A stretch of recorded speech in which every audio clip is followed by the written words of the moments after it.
79th and Stony Island. Why that intersection? What's that title? When I was in high school, loving that music, that's one of the corners I lived on. Or it wasn't directly on that corner, but a couple blocks away from it. And so the energy of those tapes is intertwined with that part of the South Side for me because I'd be riding the bus or taking a train from or to that corner. So like the way that all of that is colored in my mind is especially in that song because that's a beat that Quelle Chris made that like when I first heard that beat, like I started to like tear up a little bit. It just really took me back to the music that I loved from that era. So to me, even though he's from Detroit, that beat sounds like 1997 Chicago to me. One, two, one, two, one, two.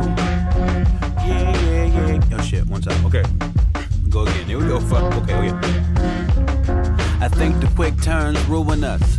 I used to love Big Bird, then I saw his N-word supercut. And Kanye gets to me, and then I watch his documentary. I'm in a weird place mentally, and don't be ignorance is bliss of me. Speaking of Chicago in 1997, the song mentions Kanye. And, he's someone, at least on the surface, you have a lot of similarities with.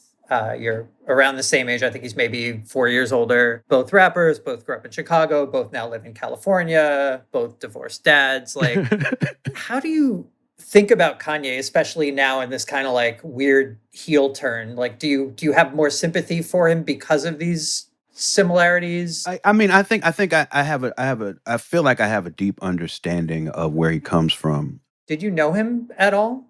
No, never met him. The closest guy I know to him is Rhymefest. My proximity to where he comes from and who he is, and my understanding of who I think he is, it makes me care about him a lot. And however as much you can care about somebody you don't actually know. But when you care about somebody like that, they have the ability to hurt you. So some of the things that he does publicly that I don't like, I take it more personal than I have any right to.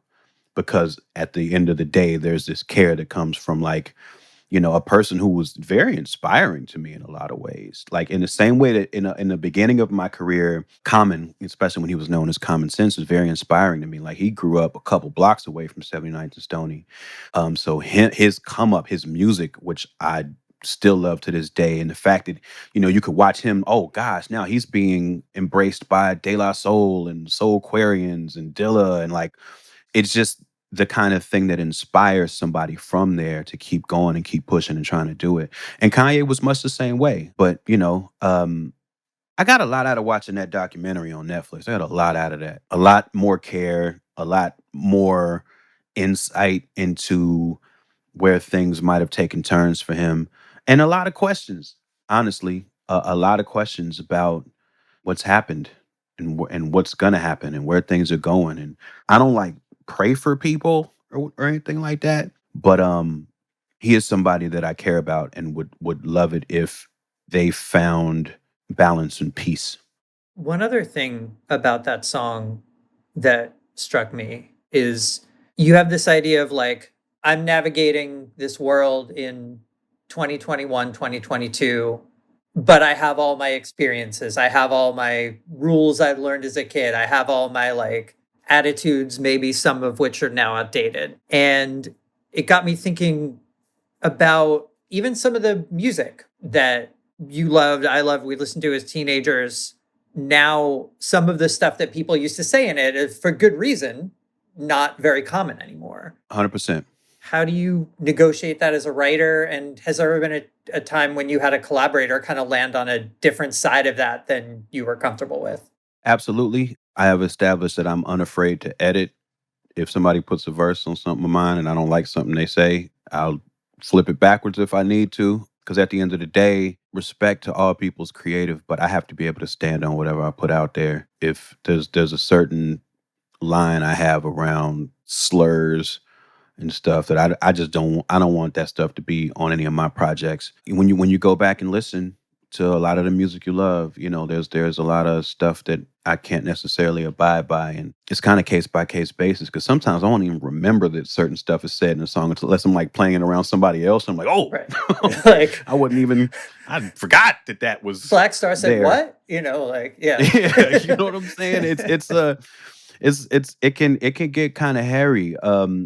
But like you said, our relationship to that music evolves, and then it's kind of case by case basis. Like, what do you want to keep, and what do you want to leave behind? You know. 1 2 1 2 1 2. Moving on to I'll Fight You. Who's you? You is not a person. You is like a condition. You is like the state of things. I will fight the state of things every day. Wow. Okay. When you think of the state of things, like what comes to mind, particularly you're talking about, like in terms of your career, the world as a whole, like what's sort of most germane in that to you? I think for me, like, I think of myself as a humanist, but like one that used to be very optimistic, but now has kind of become more cynical. So, one of the first states of things that I fight is that cynicism in myself. And then, beyond that, just for a better condition of love and empathy for human beings as a whole. So I think that, as a species, we could do better. Yeah, what's that line you have? I'm a humanist, but I don't like people very much. Yeah, Right? yeah. Yeah. Yes. I don't like new people very much. Yeah, Yeah. it's true. Smoke a joint, true a shroom. I ain't with the fairy dust. A humanist, but I don't like new people very much. Cherry nut, wood, hood, On this song and others, middle age is something that comes up. Of course. middle-aged poster child. I heard I gotta put the potion down. I heard it's time to put the vocals in. I need to try a new approach again to really know I was. What does it mean to be a middle-aged rapper? Like this is something, being a middle-aged rapper who's not, on the oldies circuit is like a relatively new thing. Like it's something you're kind of figuring out in real time. You're 100% right. And that's exactly how I've been thinking about it lately. Is like, there's one thing if you're an older rapper and you had hits and there's revival tours or there's, old school hip hop ways in which you can still be viable, or you can transition and keep making music, and transition into new styles of music. There's a lot of options you have there. I think you hit the nail on the head in that if you're an indie rapper, you've charted your own course, you've never really broke through as a musician. So I have the ability to make music as long as I want because I'm indie. But those questions about what it means to be an indie rapper are ones that like me and my contemporaries are going to have to answer every day now. Like as long as we're continuing to engage with this, we're like, it's another instance of us building the path while we walk it. It's just a super interesting time to have people in their 40s and now even 50s still making original music in rap, which just because of how long the genre's been around, like that hasn't been the case, right? It used to be like when there were first recording stars, they were children and they were around for Right. 3 years because there wasn't really a market for it. And then there'd be a new batch of 16-year-olds. And that's just not really, it's not the case anymore. We just keep collecting 16-year-olds generation after generation. So now some of us 16-year-olds are going to be 42. Right. I heard a gold mine come with the cosign. I've been playing invisible like I'm Hohenheim. I'm close to getting bovine on niggas' phone lines, but no time for that stoner rap that don't rhyme. I've been punching this pavement since '09.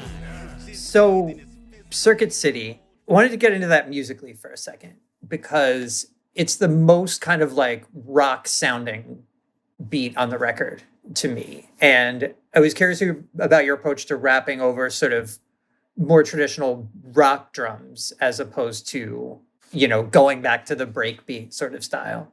This is probably the most drummy album I've ever made, just specifically because of Madlib, who made that beat, and Diamond D. Like, they're very drum forward. I have tended to work with a lot of the LA beat scene people, and that style, the drums have usually been a little bit more subtle or more like electronic. So yeah, I do think this album, or at least certain songs on it, are a lot more drum forward than people might be used to hearing me on.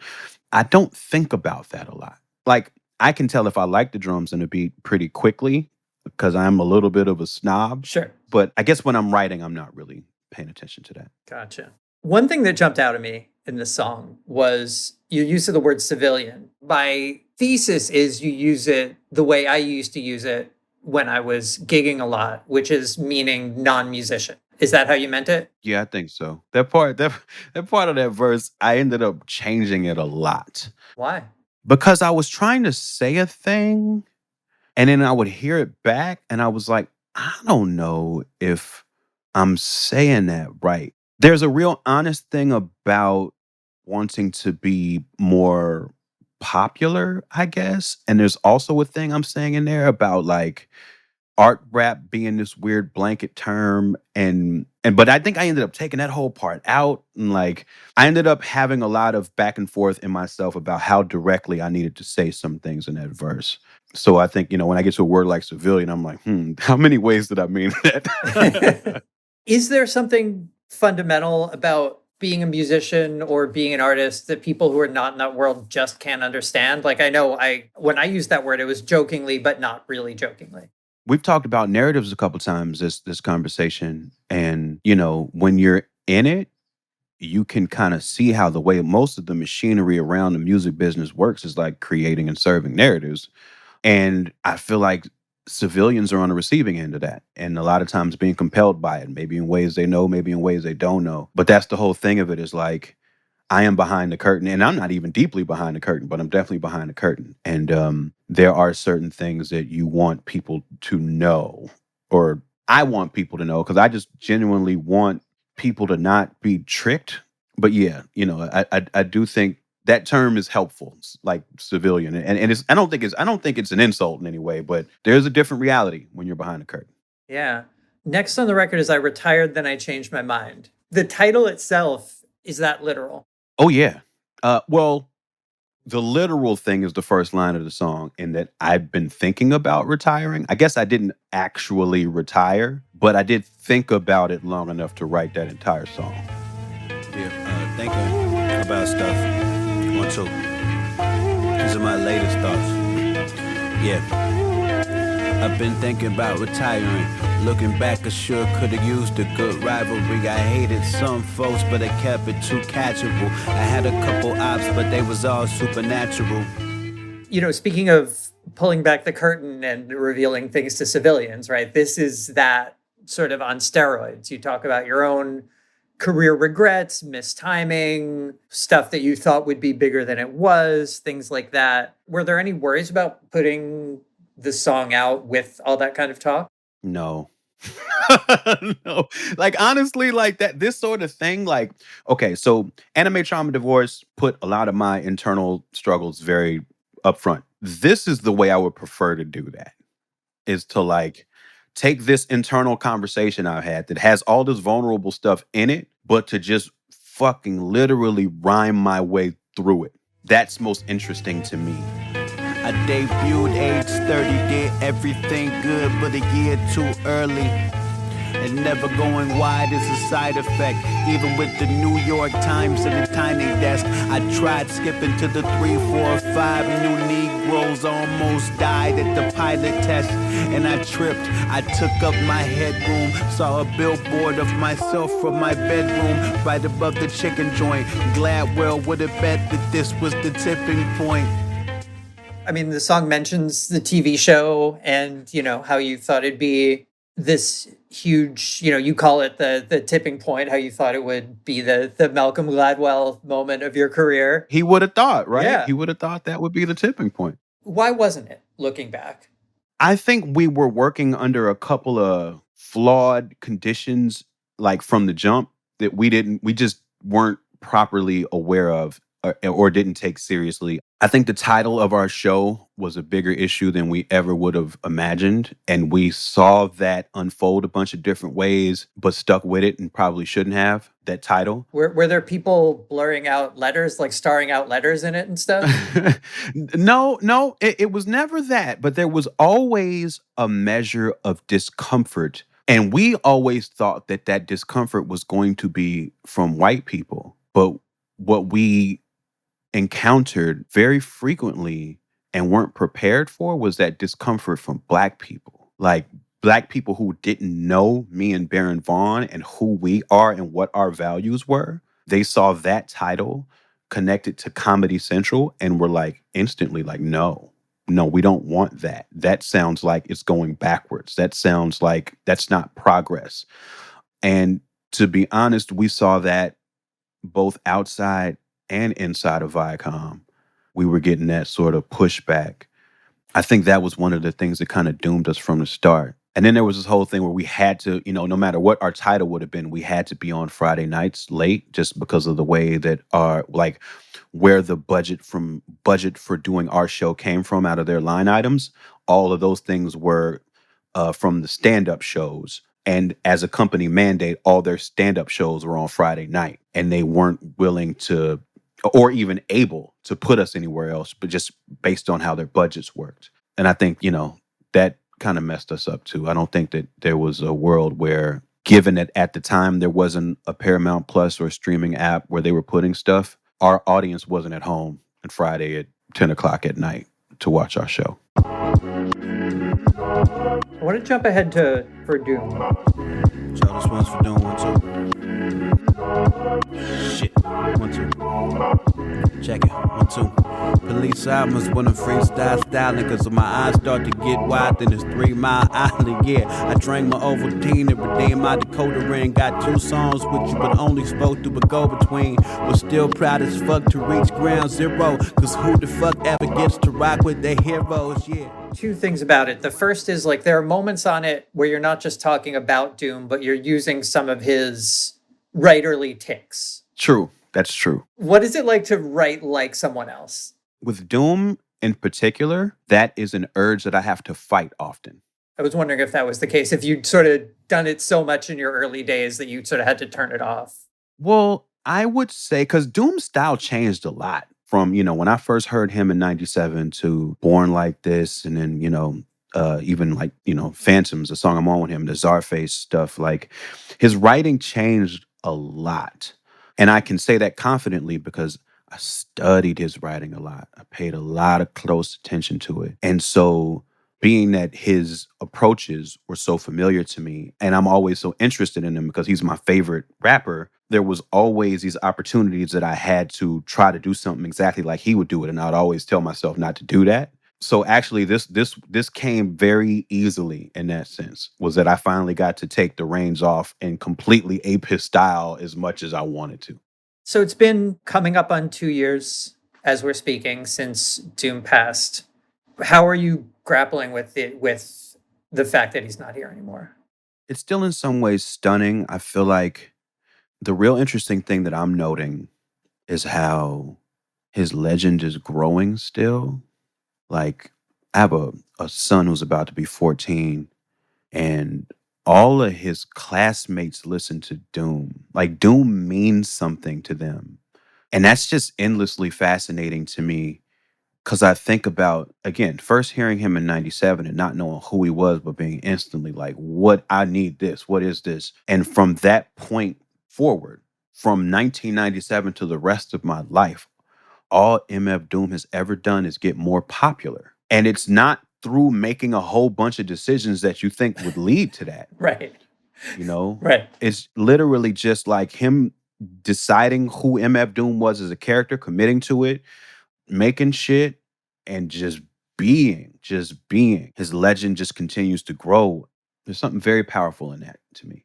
I mean, it almost sounds, the way you're talking about it, it almost sounds like the kind of rap equivalent of like, I don't know, Floyd or Zeppelin or something, right? It's discovered by each succeeding generation of high schoolers. Yep, it is. And so little of rap has that. Like, I think, there's the De La Soul, Tribe Called Quest kind of has that. But then you think about the fact that Doom was never like on a major label. There's not a lot of business reasons why a bunch of people would have heard of him. 1, 2. Product of my environment. It was either death, jail, or selling Verizon wireless. I remember hearing the talking heads. Gave me fear of the walking dead. I ain't too strange to groove to. Have 2 chains and you too. Watching the Wu-Tang on Hulu. Everything changed since Guru. On Crenshaw and Homeland and elsewhere on the record, you talk about dancing a bunch. And it made me think about how dancing is sort of a stand-in for one of the main things that was lost in the pandemic, right? You had to do it in a different way or not do it at all because that kind of community was gone. And I guess, like, what does dancing mean to you as an image, as an idea on this album? Ooh, that's a great question. I didn't move a lot during the pandemic. Like, I thought about moving a lot, but I didn't move a lot, and I gained a bunch of weight and drank a lot. And, I did this thing called Quarantine Drive Time Radio every day on my Instagram. Me and Video Dave, like, did a fake radio show every day. And on Fridays, I would just treat it like a dance party, but I wouldn't dance. I'd just be playing music on my Instagram until Instagram shut it down because I was playing too many, Warner artists or whoever. So it was like, it was very much in my spirit to want to dance, but I hadn't. And it's funny because I've lost a bunch of weight in the last like 6 months, and I feel myself just dancing more, like it's even just in moments by myself, like just moving around more. I think for me, if I'm not moving around, it means that there's stuff in me that's not processing, and that's usually emotional. There's a little emotional backup on this album, I think. And I'm thinking references to dance, even if I wasn't conscious. They're probably just me trying to work through that. I was just curious about this, like on again, on Crenshaw and Homeland, everything changed since Guru. Like my second album is called Rappers Will Die of Natural Causes. And his passing was one of the things that really informed that title. And just us entering a phase where we're really seeing that happen a lot. Shock G and Biz Markie and DMX And Coolio as a few days after we're talking. yes, exactly. Exactly. And rest in peace to Coolio. And it's that classic black male life expectancy. Like, it doesn't matter how popular or important your work was, like, that thing is still real. I just think it's really, I don't want to say interesting, but it's notable to watch that happen. And I want us to have more conversations around that. Yeah, definitely. Multi-game arcade cabinet was out prior to the record. Yeah. I went through the back door with Oswald. My code name was the Afro Scofflaw. My grandma was half asshole and half Choctaw. We connected like Black Bolt and Lockjaw. Yeah, I'm Chief Kaniski. I know all your secret history. You got a playlist called Read the Mint Leaves. I listened and it was all me and Mitski. But though up, I watch where my coins fail. I think I'm Orson Welles avoiding voicemails. This is phase 3. Niggas wear paisley. Big shout out to Count You say, I feel like Orson Welles avoiding voicemail. Which image of Orson Welles was in your head at that point? Which era? This had to be F is for Fake. Mm-hmm. I don't know if you've ever seen that documentary. F is Yeah. for Fake, Orson Welles. I'm saying I think I'm Orson Welles, and then as a separate thought, I'm avoiding voicemails, kind of because I think I'm Orson Welles, because I get so internally self-aggrandizing sometimes, and specifically, I have no resource for phone calls sometimes, but that's also played out to the point where I have completely lost human connection for weeks at a time because I don't like to actually talk on the phone. Yeah.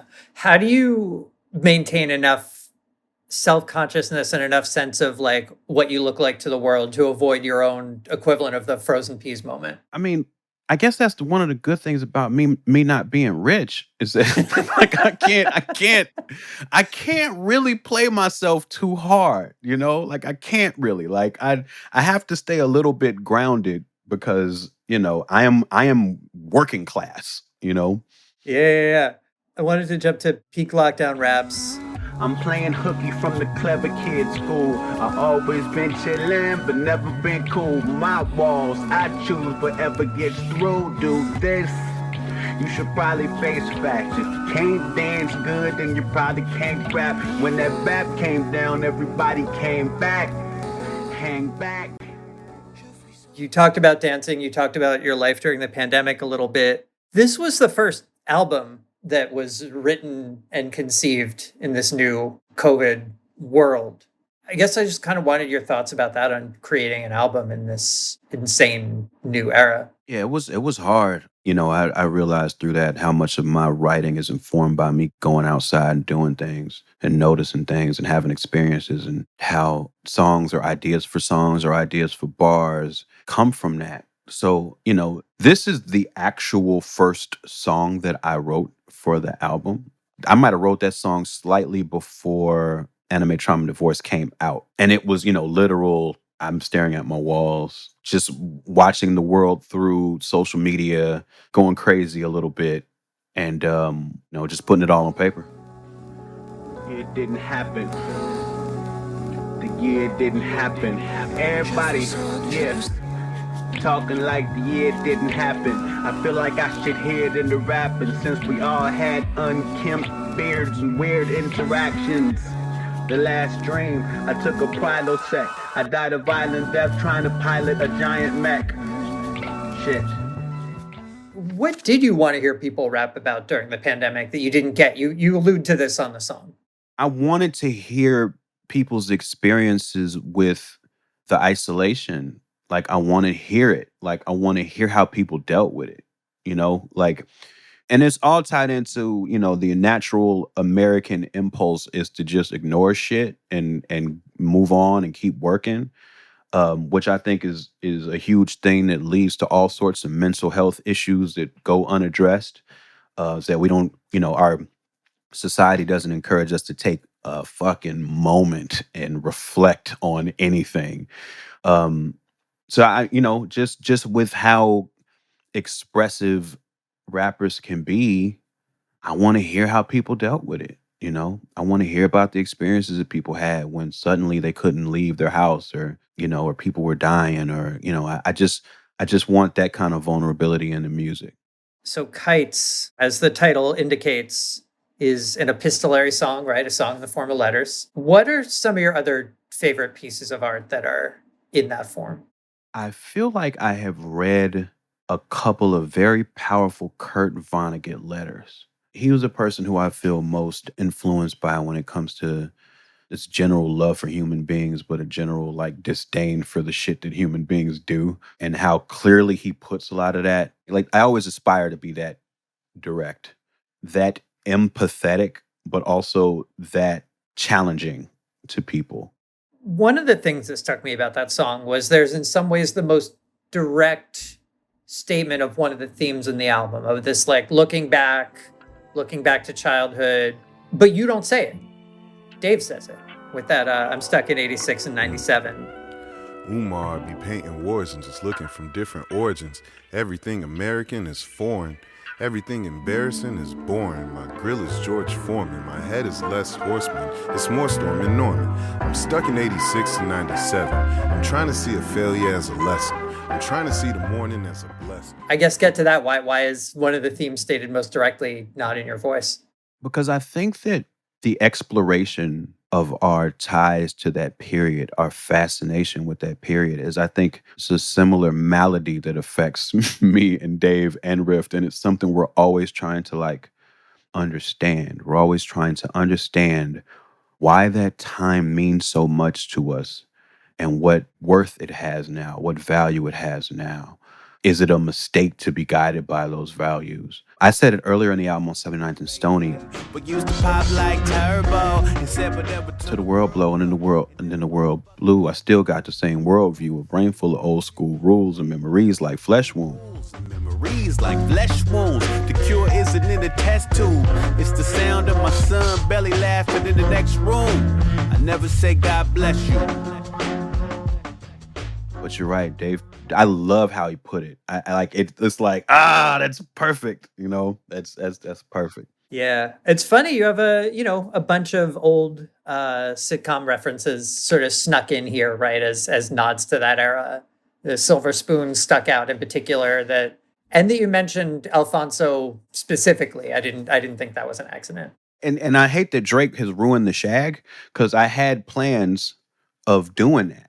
My girl mad cause she told me not to grow a shag. I said I want that Alfonso from Silver Spoon. Yeah, I said a girl mad because she told me not to grow a shag, because I was about to. I was headed in that direction, but then he ruined it. What did that show mean to you? What did Alfonso in particular mean to you as a kid?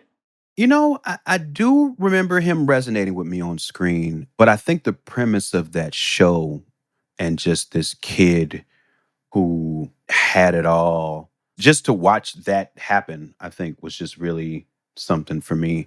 I haven't revisited it with adult eyes, so like I'd probably see it way different now just in terms of all the class stuff. And I think about it now, I'm like, was Alfonso also rich? Was he like a poor homie from the street? Like I don't even remember that aspect of it. But Alfonso, he was fly. That was the main takeaway. Is that he was fly. He had the little shag. He had, a little sweater. Like he was put together. And a great dancer, as it turned out. I don't remember Oh if he, yes, showed that in Silver Spoons, but obviously that I was, think he did. I think I remember him being dressed up as Michael Jackson at some point on that show and doing something impressive. But that could be a fever dream. I don't even know if that actually happened. Here we are, face to face, a couple of silver spoons. I really don't think Debbie needs too much help with dance. She's very well versed in ballet, modern jazz. Now, what she needs now, I know she's going to do that, but she needs that little stuff you can take on the street, see? She need that break dancing. Hey, ain't nobody breaking no more. If you want to rock, just bust the floor. That's what I'm talking about, see? Before we roll back into one or two wrap-up things, the final song on here is called CD Only Bonus Track. Welcome, this is Crazy Ziggy Stereo Emporium. Come on in, we're slashing prices all over the place. We got whatever you need, Kenwood, Sony, Pioneer, Fisher, RCA Sharp, all comes with a money back guarantee. And every component system comes with the auto reverse. Do you already regret calling something a CD only bonus track that is not a CD only bonus track? It was so dumb. And I thought it was so cute. I thought it was such a little funny joke to do that, but I'm talking about from the very first day I announced this track list, there were people like, when are you going to put the CDs for sale? I want the bonus track. I'm like, oh no, it's not literal. It's not literal.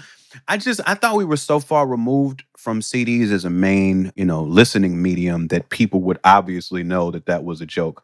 But I realized now what I should have done was probably called it something like bonus track after a long, weird silence. You know what I'm saying? I had to be more specific with the title and the thing I was trying to invoke because now everybody has taken it literally. And I never learned that about the internet. As many times as I have run my head against that wall of people taking things literally, I never seem to learn that lesson.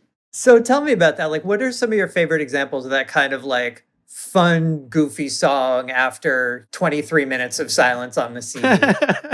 There's one on, I think it's Things Fall Apart, the Roots album.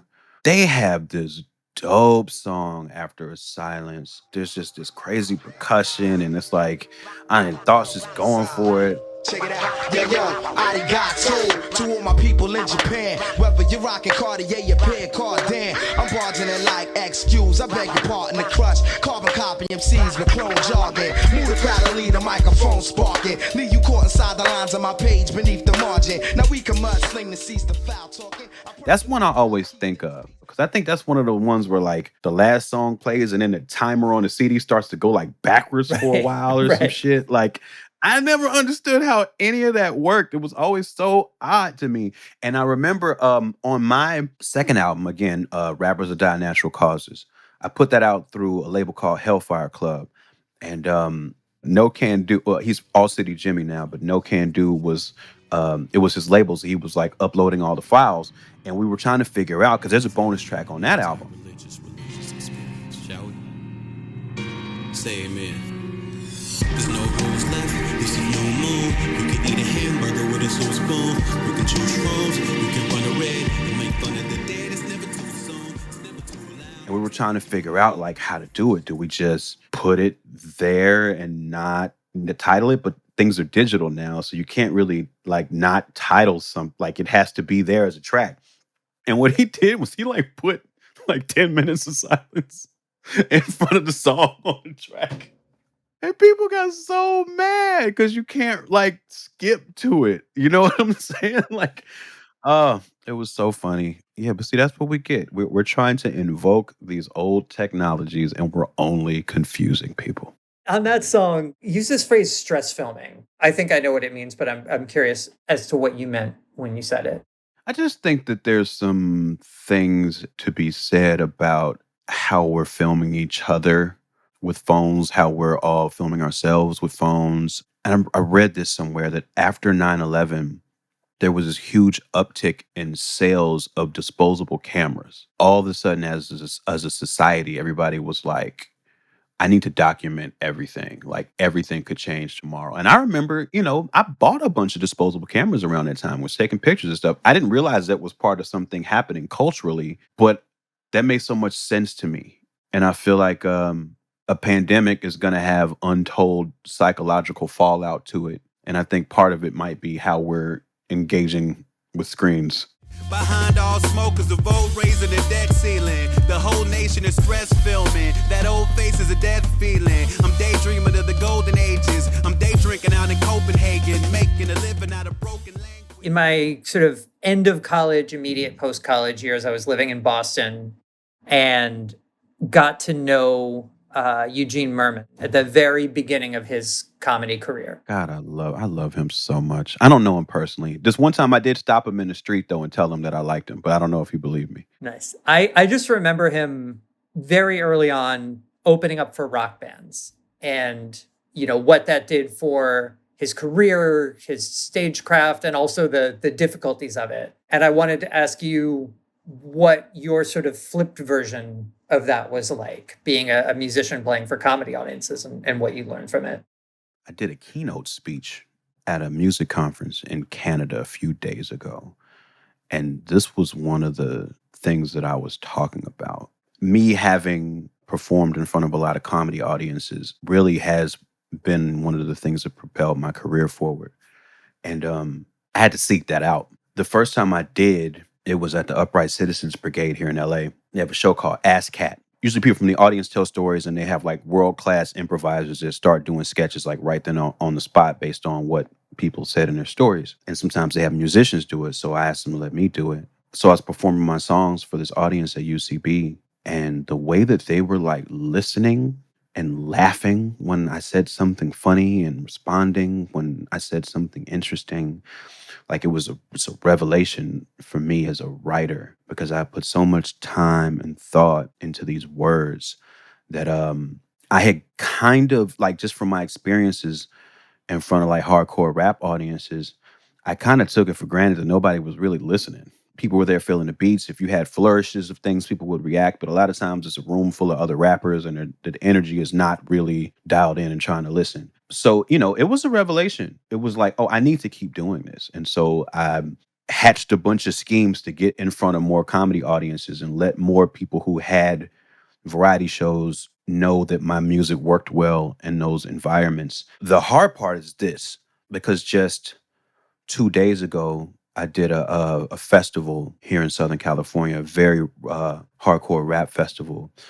And there were times when I was performing that I just felt so disconnected from that. And it's just been something I've had to unpack like the last couple of days. It's like, yeah, I made this choice and this choice put me in this place that's good. And I have a career path and I have fans and that's, I mean, I'm so fortunate for any of that, but I do think that choice has cost me a little bit of commonality with my home planet of underground rap music, especially the Southern California version of it, which is very lyricism forward, which is very virtuosic, if that's a word. I've just gotten so far away from it.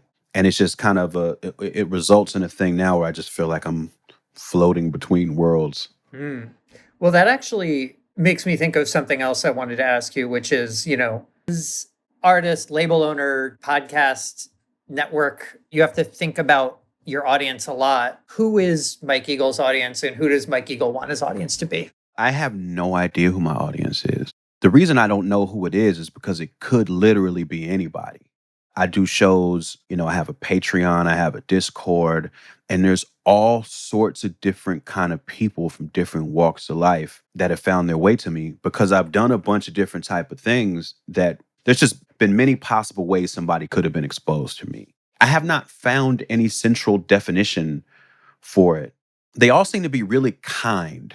That's the one thing that I genuinely see across the board is that like most people who are into me are like really nice to other people. I love that. But the flip side of me not knowing who's in my audience means I can't ever try to predict what somebody in my audience may or may not like. I kind of just always have to be thinking about what I like, thinking about what I want to put out into the world, what I would want to see, what I would want to consume, what I would want to hear, and kind of let that guide my creative. Because when I have tried to predict what people who are into me could like, I have made some serious mistakes in the past. I have tied my brain in some knots trying to get in front of that, and it just had to embrace the fact that there's just no way for me to know. So, wanted to end by doing a little thought experiment. Mike Eagle, October 3rd, 2022, you turn the corner, walk into a time machine, and you see 17-year-old Mike Eagle about to record that first verse for the Necrobats. What do you tell that kid? Oh gosh. I tell him that the way that you rap on a street corner is not the way that you rap on a studio microphone. Because it took me so long to learn that. It might have legit taken me a decade to learn that lesson. If I had learned it faster, I think I could have jump started my career in a few different ways. So that's one thing I would say, is just to be mindful of my delivery approach and not try to do what works outside, inside. The other thing that I would say, and this has nothing to do with recording that song, but I would have told myself, hey, you know that giant conference event gathering called Scribble Jam, where people from all over the world come to celebrate hip hop and freestyle and battle and do all the things you love? You should go to that. You should definitely go to that. You know, it might be inconvenient, but that is your tribe, sir. And they're gathering and they're getting to know each other and they're making relationships and they're starting record labels and they're trading demos. And because when I think back, that's just one of the great missteps of my life, is that I didn't take advantage of that thing that was was the beating heart of the underground rap community, was Scribble Jam. And I was just a couple states over and could have easily went if I really wanted to, but didn't pay enough attention, took it for granted. That's one window of opportunity that I really wish I could have taken advantage of. And finally, what have you wanted to say about this album that no one's asked you yet? I mean, other than what the name of the secret song, I mean, because that was really the one in my head. I was like, dang, I've done like 5 or 6 interviews, and nobody has asked me about what the name of this song is. There's nothing that jumps out to me as something that I have not said yet. Well, Mike, thank you. This was amazing. Thank you for letting me take up so much of your time. I want to tell you, I appreciate your work a lot. I appreciate the level of reverence you're bringing to hip hop stories.